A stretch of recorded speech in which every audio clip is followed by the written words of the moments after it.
Hello mech fans and welcome to the Valhalla Club. Grab a Fusionaire and join us as we talk Battletech and the latest happenings around the Colorado Battletech community.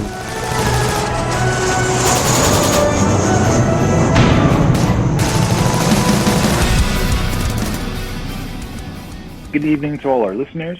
Tonight we have the four of us, Ben, myself, Mike, and Matt. We're discussing our tournament from yesterday, December 12th at Gamers Haven. We had a 12-man WolfNet 350 tournament that none of us won, so, you can probably stop listening to us now. And that's the goal, right? That's what we're aiming for. If you want to start off, do you guys want to talk about lists or just go in round order of who you played and how the round went? You all want to tackle it? Sure, I can step up to the bat since I was pulling lower rank order again. But so I played with a Free Worlds League Civil War era list, and I'll just run through it really quickly, just kind of gloss over things. But had an Achilles light battle armor, the laser variety. Had a heavy infantry urban response platoon, which basically just has 2 damage and 2 heat at short and medium. So that's a pretty fun unit. And then ran a Blackhawk Prime, a Dragonfly H. Had a heavy hover APC as my transport for the infantry. A Man of War C, a Puma Prime, a Thor H, Trebuchet 5S, Spider 7M, and a Hunchback 4P rounded out the mech forces there. So kind of split the force between traditionally Intersphere and traditionally clan units there. That was kind of my idea to do with this era when the Free Worlds League gets some of the clan tech through the Intersphere general list.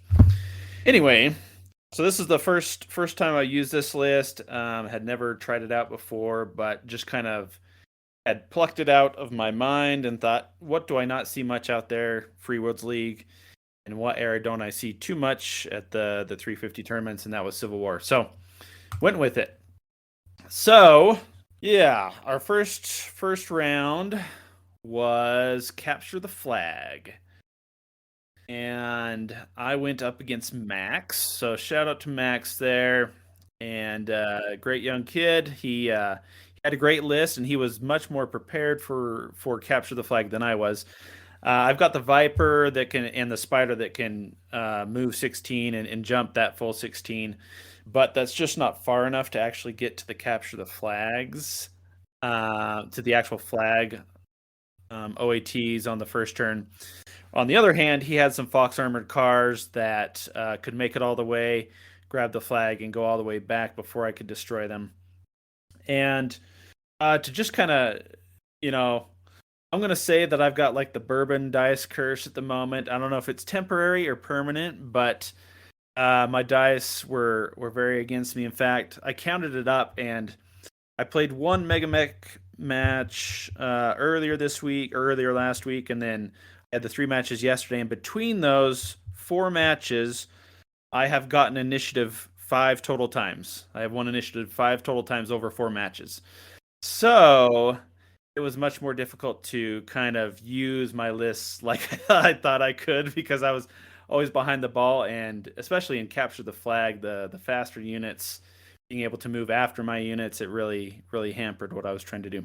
So in the end, went through things. I destroyed a good number of his units, but when it really came down to it, I had my Gargoyle was right next to his Fox and 2 other combat vehicles, and they all had damage on them, and I just needed a couple points to destroy them all. Needed to roll 6s, overheated, rolled 7 pairs. I got one 6, and so destroyed none of them. They went back, and that was the last round where he got his 2 remaining flags, and I ended up with 2 with 1 on one of my mechs on the way back. So 2-4. I beat him on MOV, but he beat me on the objective, so lost that one. Yeah, so that was just kind of a harbinger of what the rest of the day would go like. But Second round, we played Headhunter. So I thought I had a pretty decent list for this one. I had some. I had my Viper and my Thor H as my commanders because those can get some pretty high TMM, but still dish out a little bit of damage. Went up against Braden.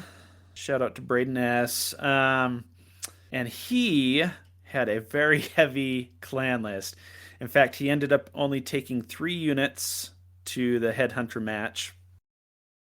And his 3 units were, Dire Wolf. I forget the variants, but a Dire Wolf, a Mad Cat, and a Elemental Elemental group. So, and the Elementals really weren't used, but his other 2 were skill 2s, and he just had him back behind some cover, and I had to run up on him. And first turn, he took out my untouched Nova Prime, and the Nova Prime only got 2 damage back, even rolling 8 pairs of dice. Next round, he took out my Gargoyle, and the next round, he took out my Spider. And on the 4th round, after firing everything into the Direwolf the entire time, I finally destroyed 1 mech. So at that point, he destroyed everything except for my last remaining commander, the Viper. And it was just kind of running around the board for a couple of units, me trying to get initiative, and I only got initiative once during that whole game. So every time he was moving after me, and eventually he kind of got me into a corner and destroyed me. So again, I lost. And it really came down to one round where my Spider was doing a rear shot on the Dire Wolf. So I just needed 6s, rolling 3 pairs of dice. I needed 1 pip. I couldn't hit any of the 3 for a 6 plus. So that really turned it, because the next turn, that thing did 9 damage to me. It was highly unfortunate. But Braden played a fun game, with his low number of units, and it worked out for him. Third round, I played against Luke. So Luke's another young guy who's just getting into the game, and he brought a pretty fun list. We had to, kind of evensies list. He had, I remember, a couple catapults and a hunchback, and forget what faction it was, but it was definitely Inner Sphere. He ran that, and we were playing Hold the Line. It actually ended up being a pretty even match because he always won initiative. And he actually, I did win initiative once, so that was good. But I was able to get quite a bit of damage on him without getting too much damage on my own units. But he did have a couple fast units that essentially got a TMM of 5 through stealth and different things. And so we ended up, at the end of the game, we both had the 4 objectives, and I beat him on MOV. So I did win that one on MOV, and that was it. So went 1 and 2. Yeah, it was a really close game, actually. It was pretty tense. He was all jazzed up because he'd lost 2 before that, just like me, and he's like, "Oh man, I just hope this game's good."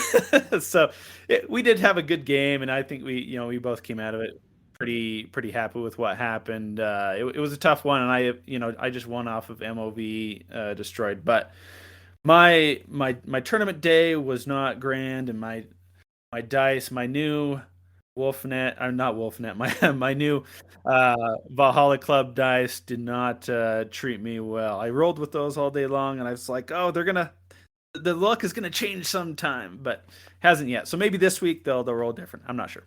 Anyway, that was my experience, so I'll turn it over to someone else. Sounds great. I also had terrible luck with the dice. Pretty sure Dave and Ben worked together to sabotage me. And after that game, I put them in my dice bag so that the rest of the dice can teach them, kind of get them up to speed of how they're supposed to roll. Maybe we should have Mike go, and then you guys could talk about your Batchall and then continue on. Okay. Yeah, I think that was my thought as well. But so I played 2 rounds yesterday. I brought some Dark Age Kellhounds with a list I made the night prior. within probably about an hour and a half. So not the most like super deep dive strategic meta list. The only cheese I brought was John's old favorite 1 point magistracy medical corps field medics. Oh yeah. For 1 PV each. That was about the only cheese I opted for.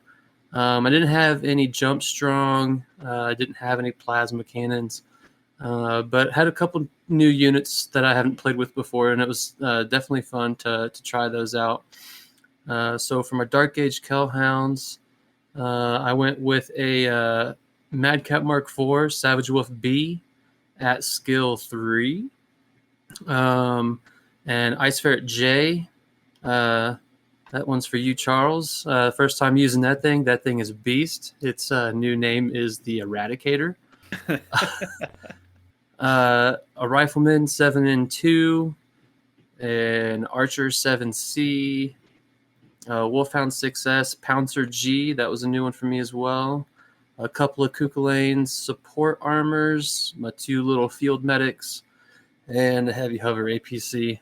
So for round 1, similar. I mean, we all played the same thing for round 1 except Ben and John here. Were Capture the Flag. I played good old Charles Gideon.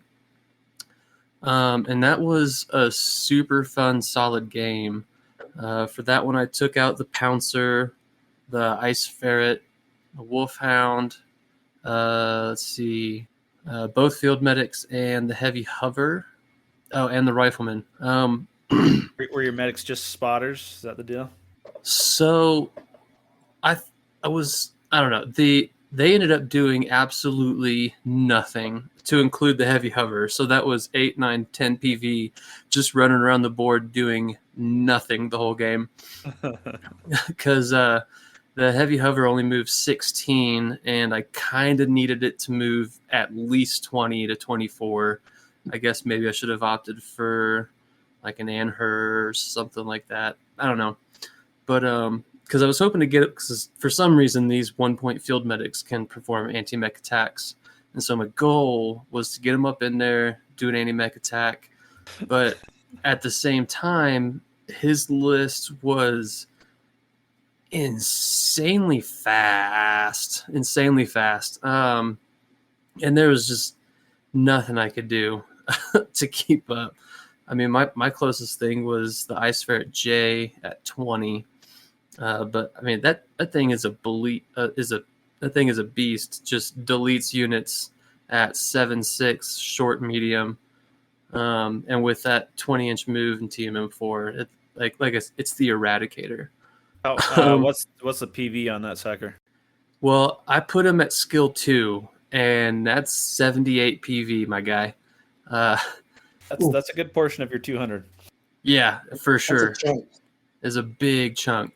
Charles ran a list a few months back where he had a skill 2 Ice Ferret J. I think that thing was 92 PV. It was a little test for him, but I couldn't quite stomach the PV at skill 2, so I just went for skill 3, which allowed me to get a little bit more things in there. It was a good game. Since he had the speed, he had all 3 flags picked up on turn 1. And he got them all back to his base on turn 2. But at that point, now I was up in the range and or on the zone for the flags, and all my stuff was just killing his stuff at that point. So come turn 3, his stuff started dropping pretty quick. If I was a little faster in my decision making, the game probably would have ended differently, because by turn 3, the game had swung my way, but we ran out of time. So he won with the 3 objective points. I had 0. I killed 176, I think, PV from him. So by turn 4, 5, I think it was 4, the majority of, like, at least half his field was dead at that point. So like I said, if I was fast in my decision-making process, because I had killed more than half his list at that point, I would have been able to easily get the stuff out, or get the flags back to the base rather. The heavy hover APC did manage picking up one flag after he dropped off his medics and left them out there, but he didn't get back to base before time ran out. So, but it was a super solid game, a lot of fun. That was the first time I ever saw a TMM5 unit. Yeah. It was ridiculous. But that was a fun game. Game 2 was Headhunter, and that was with John here. And since my list was pretty high already in base PVs, and I skilled some of it up to 3,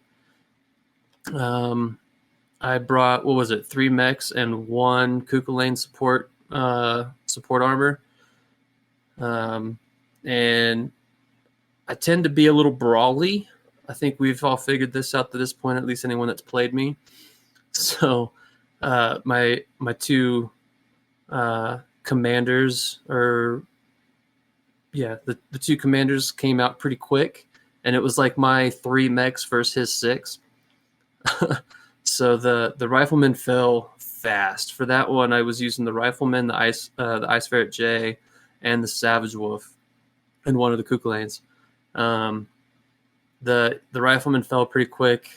I failed to get the fire moth H out of the way. I only needed 2 hits, landed 1 out of 6. I stayed in medium, so I had 6 chances.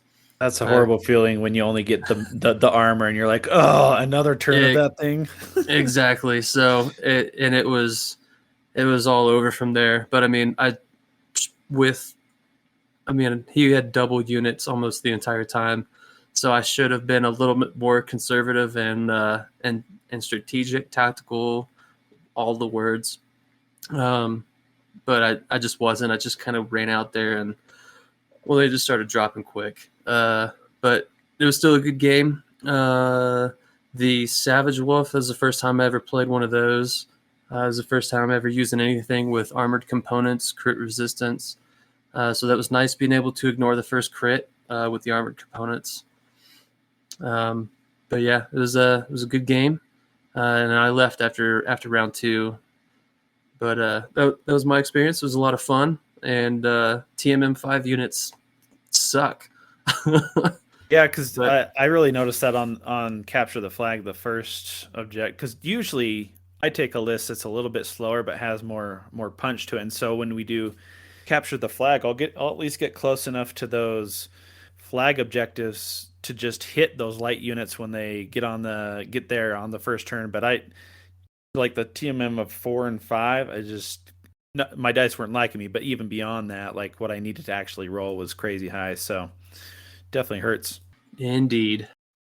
And my Pouncer G was a beast. And we all now have access to the good old Pouncer via the new Alpha Strike box set.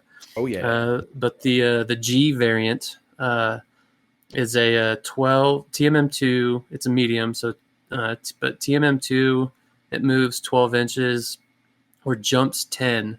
Not slow enough to be or not poor enough to be jump weak, but still not being able to jump your full walk MV is kind of crappy.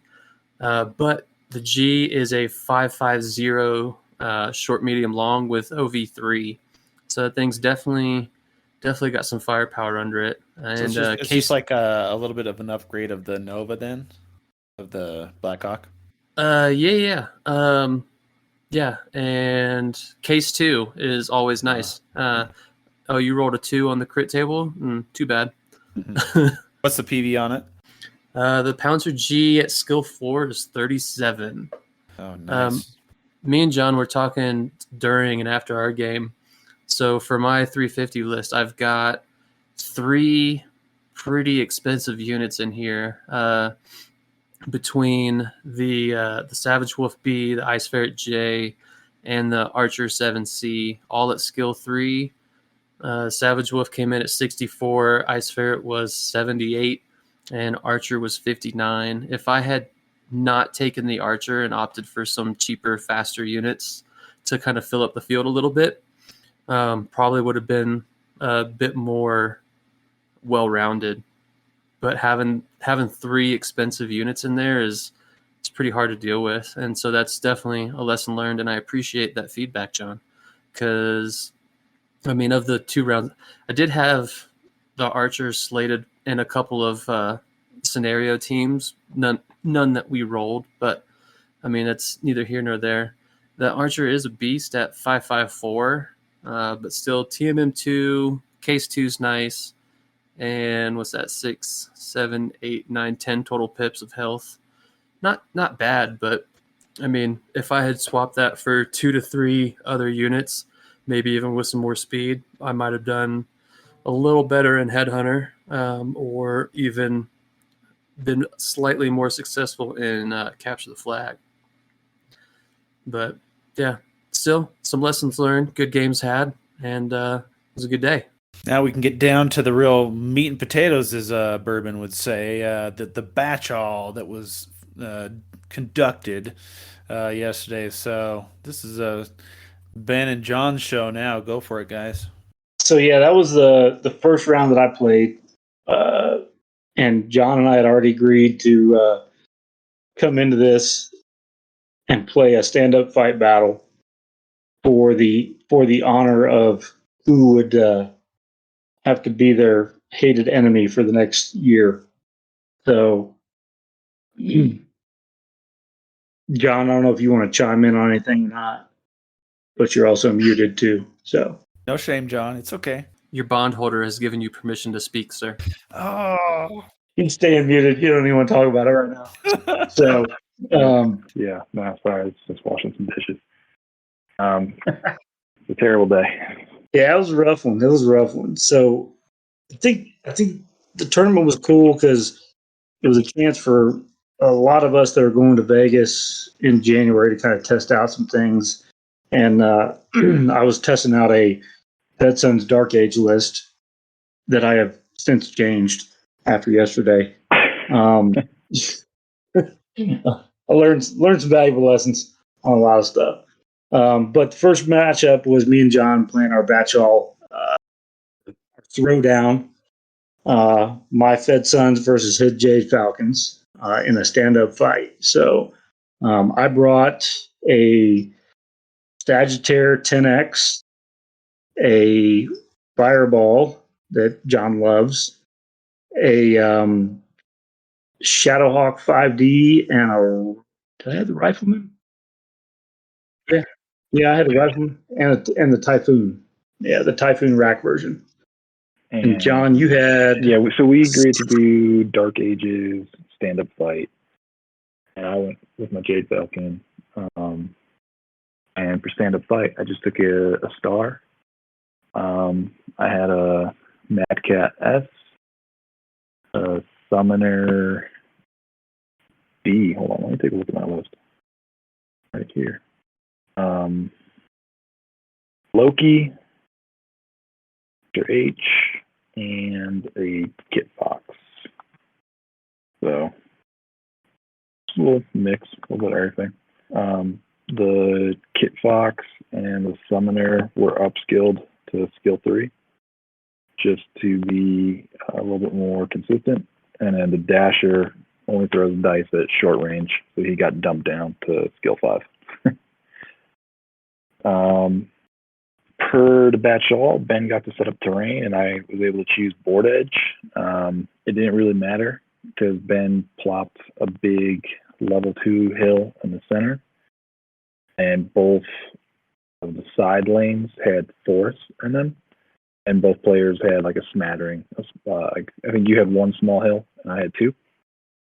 Yeah. So I chose the one that had the 2, just because I was hoping to divide Ben's forces. We kicked off. We were rolling the new dice. They failed me completely. I agree with Matt. I've been cursed. Couldn't. I put 15 dice, 15 like pairs of dice into the Fireball. for 9s and 10s, and I didn't hit it. That didn't feel good. Yeah, they were rough. I think I was like 50-50 with those new dice. Yeah. Yeah, we kicked off, and you just kind of sent your blob up the center, and I peeked out with the Mad Cat and the Kit Fox. I tried to snipe your little Typhoon and immobilize it before it got close to me, and that didn't work out. Yeah. And then, but regardless, the Typhoon is so slow that you end up kind of having like to pick a side of that center hill to go around and stick to that decision. So I was able to avoid the Typhoon for like 4 turns. Yeah, about the first 4 turns, it was pretty good. You were able to split it off. And, yeah, and that Typhoon is points, right? So that was a fifth of your list, and basically 100% of my list lost to 80% of Benjamin's list. So that's a takeaway. Couldn't get it done. Yeah. I mean, we did pretty good there for a while. I mean, I think it was round 3. You killed my rifleman. No, you killed the. What did you kill? I had the rifleman. No, I had the Sagittarius, the Shadowhawk, the Typhoon, and the Fireball. I think the Shadowhawk and the rifleman died on the same turn. Yeah. Which Typhoon is this, Ben? I'm just looking at him on Master. It's the rack variant. It's it's got 6 at short, 6 at medium, and it's got like 7 points of armor and armor. Ooh, nice. Yeah, but it only moves like 6 inches. It's not a lot. So, actually, pretty nice little like fly swatter for fire model because it has a turret to decide which way its turret is facing when you shoot, which is pretty good. Yeah, if this was a scenario where you just got to sit back and defend something, that's a nice one to have back there. Yeah, it was pretty solid, and I think it was turn 3. You killed my rifleman, and I killed your dasher, and then pretty much for like the next 2 turns after that, we both lost a mech every turn, and then we got into round 6, I think. Yeah, because I devoted like the summoner tried to shoot down the fireball twice, and who else shot? I think the Loki went for the ball once. Yeah, I think he went after him once, and then the shadow closed on him. Yeah, and that was kind of the tipping point because we would go for the fireball on 9s and 10s, or switch to the Sagittarius on probably like 8s, 7s or 8s. Yeah. So, when it's, I mean, it's not that close, but I wanted to get the fireball off the map, especially since my dasher was gone, and it just didn't happen, unfortunately. Sometimes you're just gonna miss. It's too bad. Yeah. But like, what's a 2d6 curve? How likely are you to roll a 9? Those don't matter in BattleTech. Come on now. Yeah. It's like, was it 12% or something like that, or right? 11%. But yeah, exactly. So then I guess in higher would be. So that didn't pan out, but I was pretty happy. I kept the Typhoon isolated. And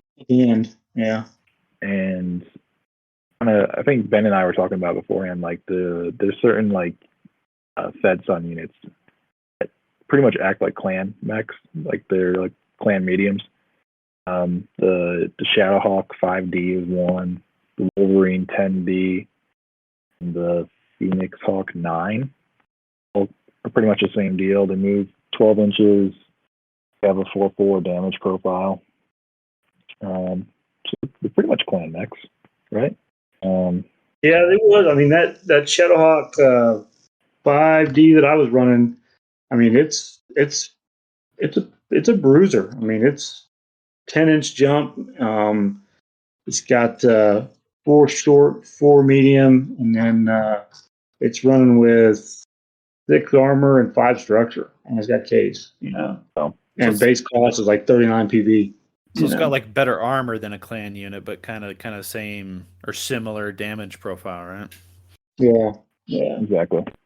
Only costs a few points more. But But no, they're good brawlers. And then the Sagittaire, I don't know. What were your impressions of the Sagittaire, Ben? Like, it has jump strong and it's got a lot of armor, but it's only throwing 4 dice. It's only throwing 5 at short and 4 at medium, and it's got a 1 at long. It's just I've always liked that design ever since the cover of PRO 3067. So I've never played it in Alpha Strike. So I just wanted to play with it one time, and I found that little 10X that's got jump strong for it, and I was like, you know what, let's give this a shot, see how it plays out. Whenever I see the Sagittarius, it's just like guns. I think that's what people get freaked out just by the look of it, but then it starts shooting out, and they're like, oh, you're only throwing 5 dice at short, 4 at medium. Yeah, I was surprised to hear that. That seems like very little compared to what it looks like. Yeah. But it's got 10 armor and 5 structure. So and with jump strong, it's you got a +3 mod on it. It's not going down. Yeah, it's not going down easily. So, but yeah, I think our game, on John's game, it went right up to the wire towards the end. Yeah. I think it was turn 4 and 5 where I didn't down the fireball, and because I diverted those shots away from the Sagittaire, that's when I started really falling behind in the damage race. The Typhoon Sagittaire can jump as fast as my summoner can. They're pretty much just going to chase me around at short range, and you're what? Yeah, you go 4, that's pretty much all it at, short range, so you only need 9. So you start chipping away. And then the Typhoon got in the range of the what do you have down there? The Oler, the Kit Fox, and the Summoner.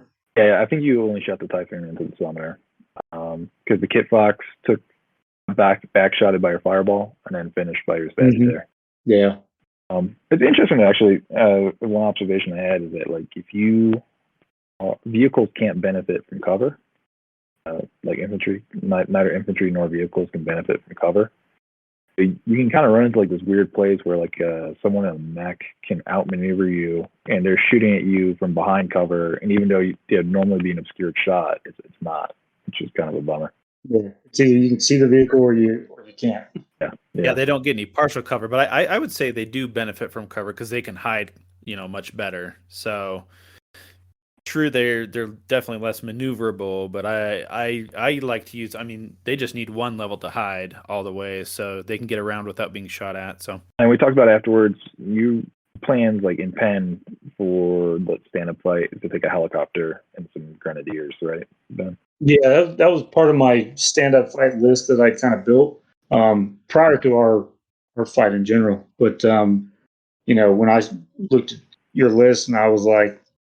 He's got a lot of flak. I'm not ready to deal with flak and helicopters yet. So let me swap these guys out for the Typhoon and see how that plays out. Yeah. And I think it was a 5-point difference between the cavalry and the grenadiers combination and the Typhoon. So I think that's where I was. I was kind of hoping you would be like, he's not going to do it. He's not going to take those flak units and just do like the Ride of Valkyrie on me, and I'll just be shooting them down. No, you had enough of them that even one of them would have probably ruined my day. Yeah, but I think it really came down to that last turn where you had the Summoner and the Timberwolf still running around, and I had the Sagittaire, the Fireball, and the Typhoon left, and the Sagittaire backshotted your Timberwolf with a headshot. The Fireball shot my Timberwolf in the back of the head. Oh yeah. The Fireball. Yeah. It's just spite, man. That's spite. It was insult to injury on that one. Yeah. The game was already over, and I just got capped, and I was like, "Whoops, that sucks." We don't take bondsmen here. But no, it was a close game up until I think turn 5, and then it kind of started snowballing away from me. It was a fun one. Yeah, it was a very tactical game. I mean, it was John and I were using cover and that's true. Around. We were kind of pussyfooting around that hill in the beginning. Yeah, it's all tactics. Yeah. Not ready yet. The outcome is that John gets to present the Federated Sons. 3rd full Christmas of 2023. Yeah. It's so good. It's what I wanted. Yeah, I got you some decals that I just ordered for you, buddy. Get that green ready, buddy. Woo! Oh, yeah, so it's the good thing is most of his stuff's already painted green. He's just got to do different highlights. That's like dark green, though. You can't go with the light green. right. Well, we're a little bit more free with our paint jobs in the bedside. Yeah, well, I have some sidecom that I thought were going to be Lyrans, but I guess now they're Davians.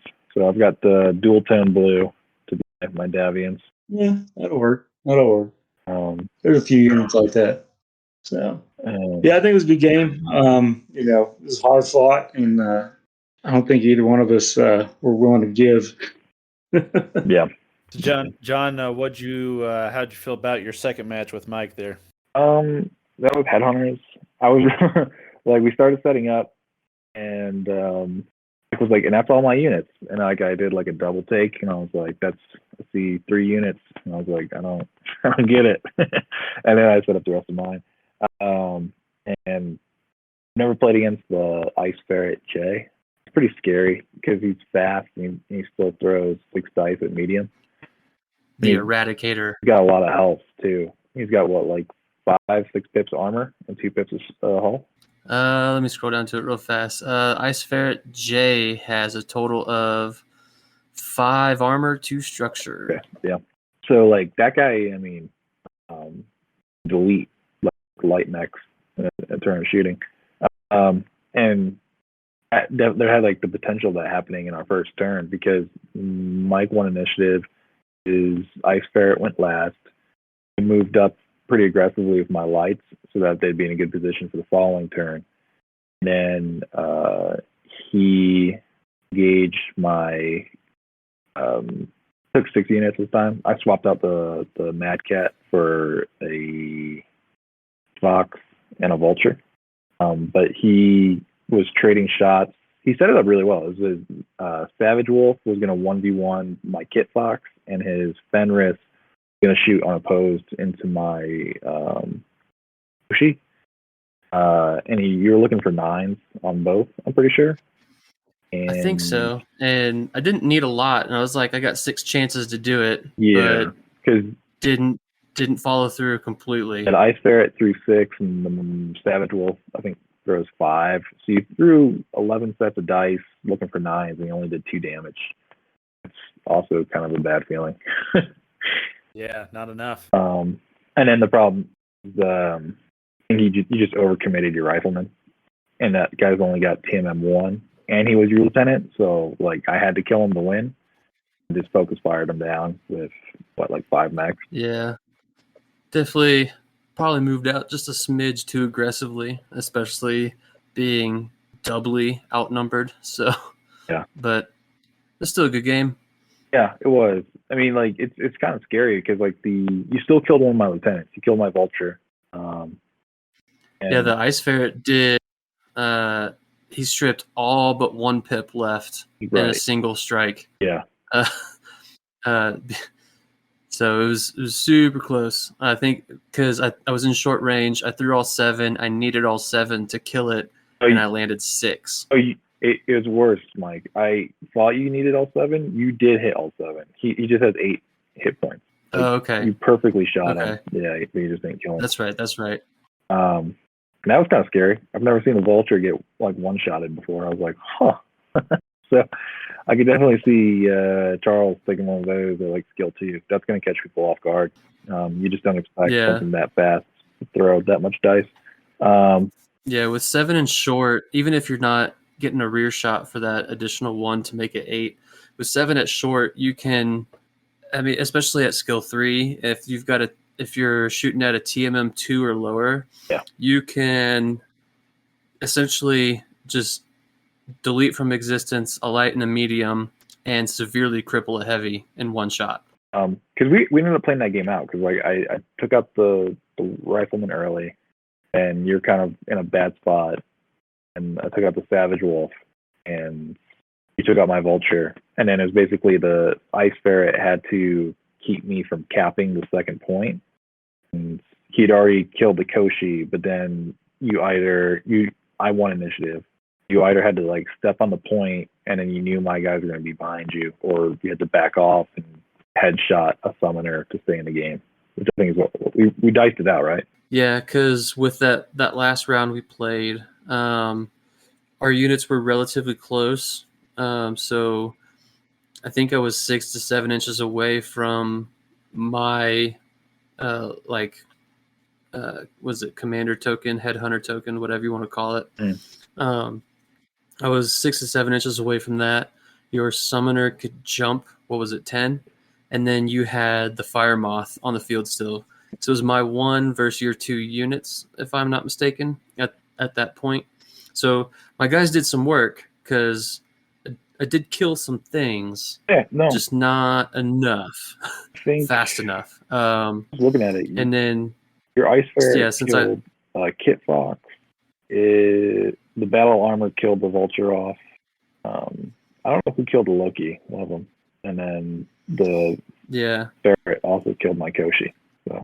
Yeah, because I split fire and got them both. And yeah, dude, that felt so bad. Split fire, got them both. And the last one, what I needed a 9. And you only had 1 point of damage, and you're like, here's a 9. I just needed a 9. Shaking the dice. One of the dice, wiggles out of my hand, lands on the table as a 3. And I'm like, well, I was shaking the dice. I was getting ready to roll. It landed on the table. That stands. And you're like, well, you need a 6. And lo and behold, I got the 6. I was just like, holy shit. So split fire, got both lights, eradicator for the day. And so the last round was my Ice Ferret versus his Fire Moth and his Summoner. He won initiative. We were all pretty close. The Fire Moth moves too fast to, 26? I was 6 inches away-ish from my Headhunter token to try and cover it. And then I was also, 2-3 inches away from your Summoner who jumps 10. So if I sat on it, you were going to... Yeah, you could have easily gotten both units behind me because I had to move my 1, and then you would have moved both your 2. So I would have had no shot. But it was a solid game. Still came down to the last round. If I had played the first 2 rounds a little more smartly, I probably could have done a little better because the Rifleman's a 3/3/3 in damage and a TMM1, but that Savage Wolf and that Ice Ferret combo, man, that's just mean, and they did work. But yeah, solid game. It was a lot of fun. A lot of my stuff. How about your second game, Ben? Oh, sorry. Go ahead, John. I'm just that then Mike and I think we both dropped, right? Yeah, since you had to drop to go home, and then that made players uneven, and then I had some errands to run, so I decided to drop 2 to keep it even and get my errands done, so I didn't get in trouble with Household 6. Yeah, and I went to a holiday party. So. Hey yo, there you go. Sorry. You want to talk about my second game? Yeah, the rest of your time there. We don't have to if you don't want to. I can. I got to get up in like 5. My second game, I played against Dave, and I won't go into a lot of detail about it since he's not here, and I don't want him to, feel bad for Waffle stomping the shit out of me for, 4 turns or 5 turns or whatever it took. But I made some poor choices on unit selection against his forces, and he went into defense mode right off the bat, and my force was designed for defense mode, so it didn't really work out in my favor, and I got a little too aggressive with it, and it ended up being a bad loss for me, where I think I did a total of 31 PV damage to him. For the whole game? The whole game. Yeah. And he took out my entire force, so it was rough. And that was the Headhunter game. And then the last game I played against Chuck O, or Charles O, who is a new player. And he was actually playing with one of my old lists because he showed up to the event and he didn't have his list, didn't check out on Faction Era. And he's only been playing Alpha Strike for a couple of weeks, so it was more of a learning game for him. And I was just trying to do my best to kind of not be me. Yeah. So, and I knew the list well because it was a list I played with at Southern Assault 2 years ago. So I knew exactly what he could do with it, what he couldn't do with it, and so I didn't try to take him apart too bad. But I think it ended up being I tabled him, and I hope he learned something out of it, and he got a better idea of what units can do. So yeah, that was where we were at. So that was my third game. So thoughts about the event or what we saw as far as lists? I'll just lead out. I definitely didn't take fast enough stuff for capture the flag. You got to get there in the first round or else you're already behind, I guess. With the really high TMM stuff, you can't just count on deleting those units when they get there the first round.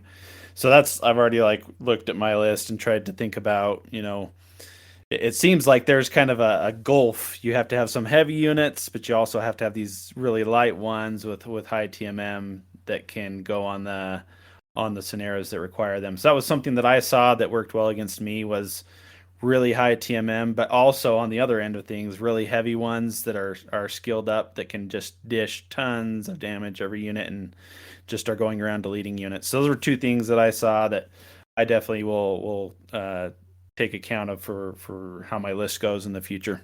Anything that you guys saw in the event? I mean, I know that event for me was a good shakedown of this list, and I pretty much spent all day today kind of revising and retweaking and coming up with some solutions to some problems that I encountered yesterday. So I think the event was good for that. I think overall the event ran smoothly.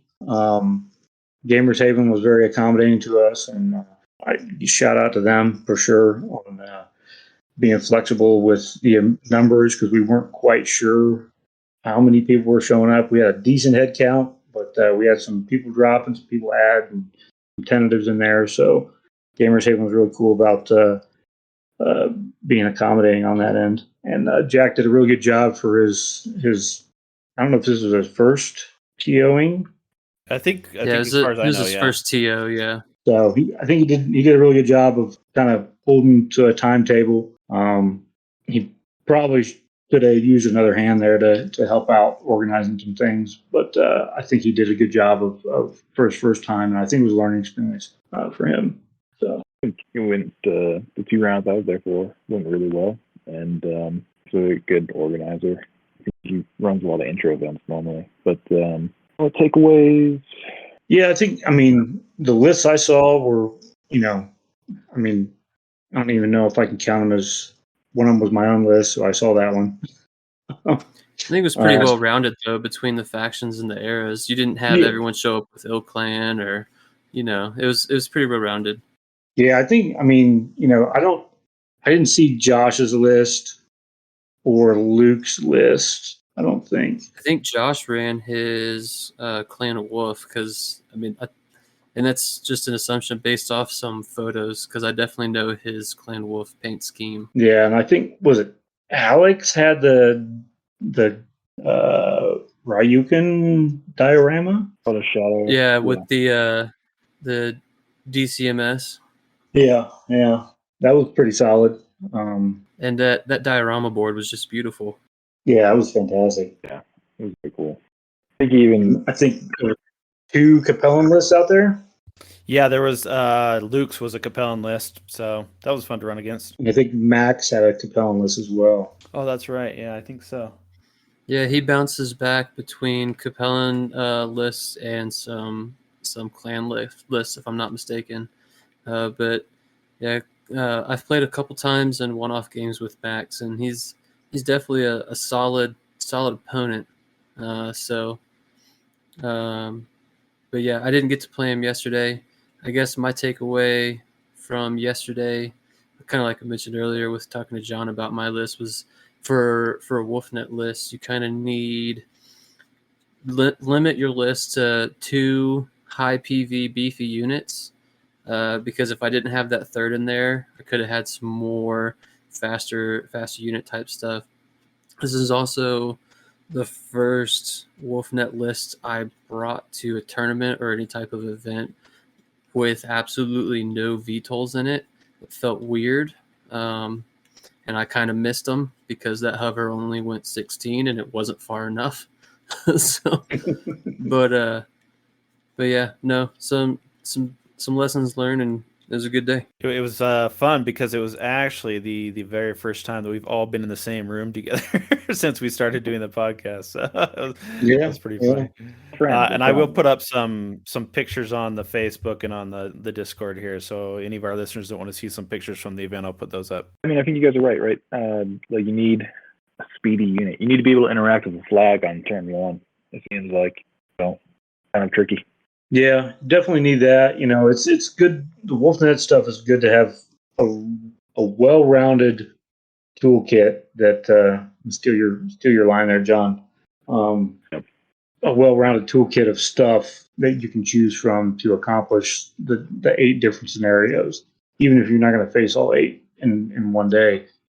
I was glad that I got to play every unit in the list that I brought at least once to kind of see how it performed. And it was my actual first time of playing with VTOLs, Mike. So I learned some things there. They're a lot of fun, and they can be an extreme annoyance to your opponent. Remember the first time I brought him out to a pickup game with Dave, and he was not prepared. And ever since then, he throws partisan tanks, anti-air, all the flak in every list he faces. For the past year, every time I've faced Dave, he's got partisans and just all the flak, because the very first game I played with him where I brought VTOLs, he was not prepared, and then now it's his staple. Like, oh, I'm facing Mike, gotta have some anti-air. Pretty cool. I mean, you have to have a plan for helicopters, absolutely. A lot of them are going to be TMM 3 or 4, and then they're airborne.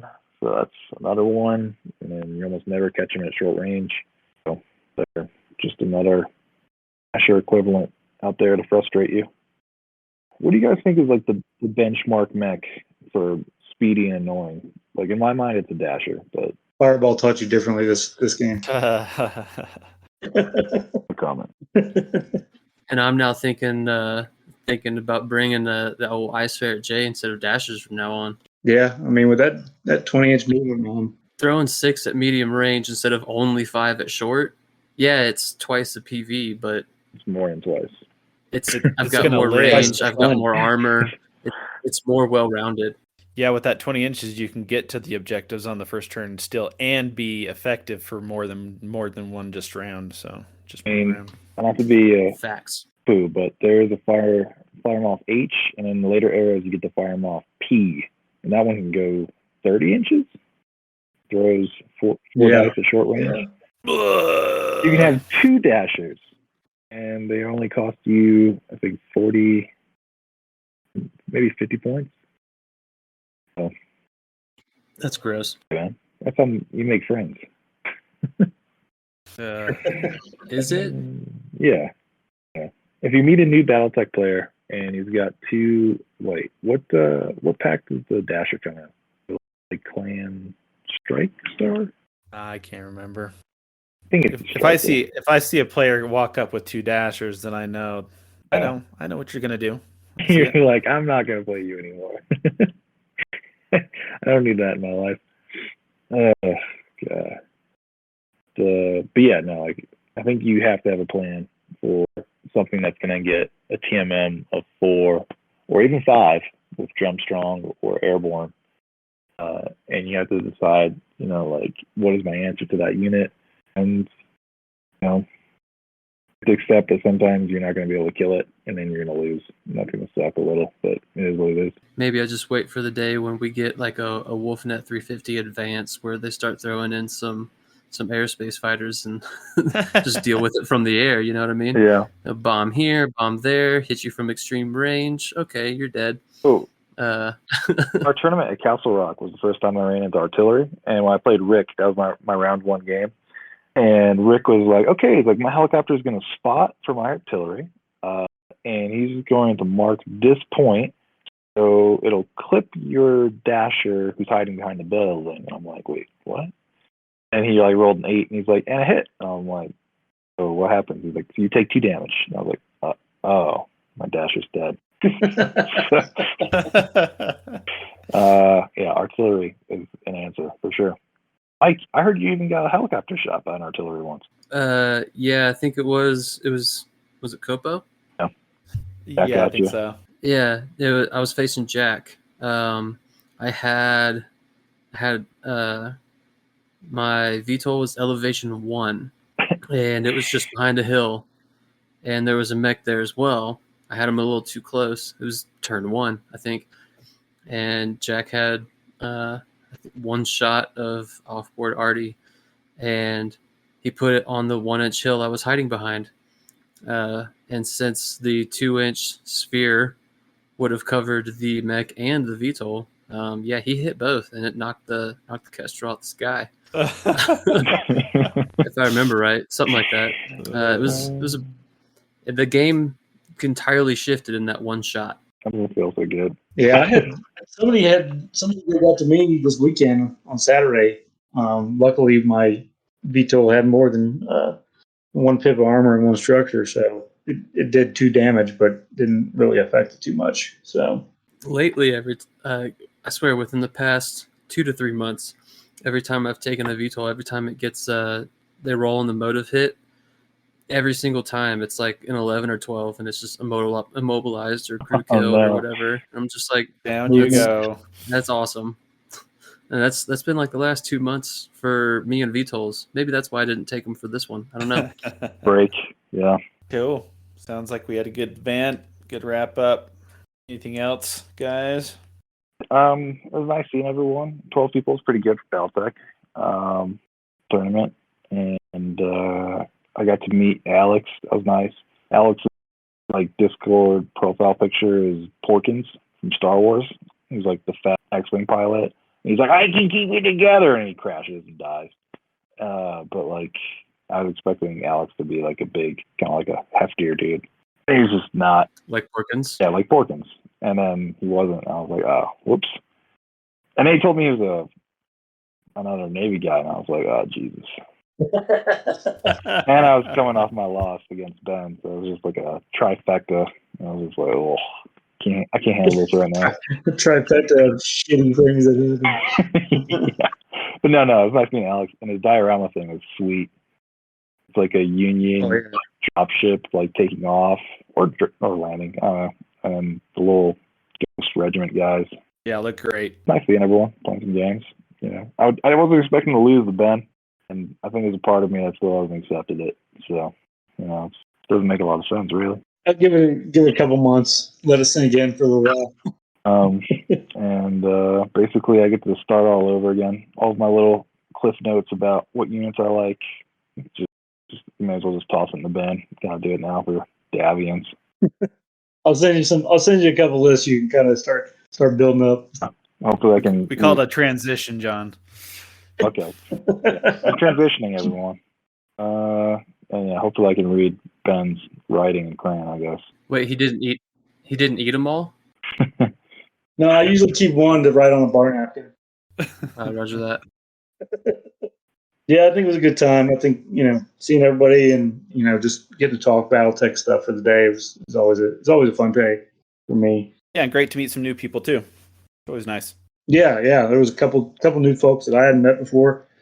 It's always nice to play new faces, if you get a chance to. Unless you're Charles, apparently, who keeps playing me and Dave over and over and over again. Well, I have yet to play Mike.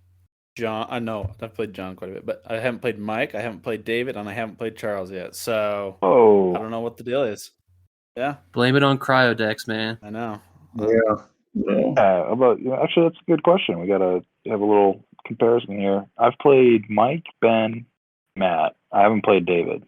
Mike, have you played everyone? I haven't played Matt yet. No. Okay. I've played you. Played Ben. Played Ben at what was it? Copo? On 2 hours of sleep. With the most perfect game of King of the Hill. Yes. We were 100% of our units were on the template by turn 2, and we stayed there the entire we game. were just dancing around the circle for like 3 more turns. Because that's how you play King of the Hill. That is King of the Hill, yeah. Let's see. And I've played Dave tons of times because we both live in the Springs. But yeah, only one I haven't played out of the crew is Matt. Make it happen. Yeah, I think John our game completed my set of the Valhalla Club podcast, so I played everybody. Oh, there we go. I think you're the first one to do everyone then, right? Yeah, you are. Yeah, well, that's what we do. But I guess we'll have to run another event out of Castle Rock, and we'll have to make sure that we get Matt against Colorado or the Springs guys. That's me too. I'll have to run through the list. Yeah, right. Say the not it's total tangent, but just remembered your comment earlier, Matt, about the new Valhalla Club dice not working in your favor. They worked relatively okay for me. Good to hear. Charles was hoping to use them. So Charles is used to WNRP dice screwing him over every time, both as him rolling them and his opponent rolling them. So he tried the same tactic in our game, and they kept doing okay for me and kept failing him. So here's to you, Charles. Sounds like a personal problem. Yeah. Mine have been banished to my dice bag. They gotta learn some luck. But they came out looking great, thanks to Dave. They look dope. Shitting with the guys that when we played X-Wing, we would say X-Wing, like the regional tournaments, you win dice if you got in like the top 8 or whatever. And we used to joke that they would resell for like $20, $30 a pair. We used to joke that you could pay the iron price for them or the gold price, and that if you bought them, they would never be as lucky as if you had actually won them. And all I could think of after getting my ass stomped by Ben, I was like, these dice. You don't ever buy sloppy seconds, man. You don't do that. Right. I haven't earned the dice. Yeah. So. Yeah, they did all right for me. I mean, the Anchorman adage there of 60% of the time they work every time. All right, so that wraps up our episode today for the WolfNet tournament we had here in Colorado Springs. Thanks for joining us, everybody. Thanks a lot, everyone. Have a good night. See you at the next one. Thanks for joining us today in the Valhalla Club. Special thanks to our sponsor, Ares Games and Miniatures. Ares is the premier online retailer for all your BattleTech needs. You can contact us at thevalhallaclub@outlook.com. If you are in Colorado, please join your local community group on Facebook and Discord. If you are able to help support your local Colorado BattleTech community, subscribe on Patreon to Colorado BattleTech. This Patreon account is used to supply prize support for local events and assist in venue costs. Links for the Valhalla Club Discord, the Colorado BattleTech Patreon, and Facebook group are in the show notes. Until next time, mech fans.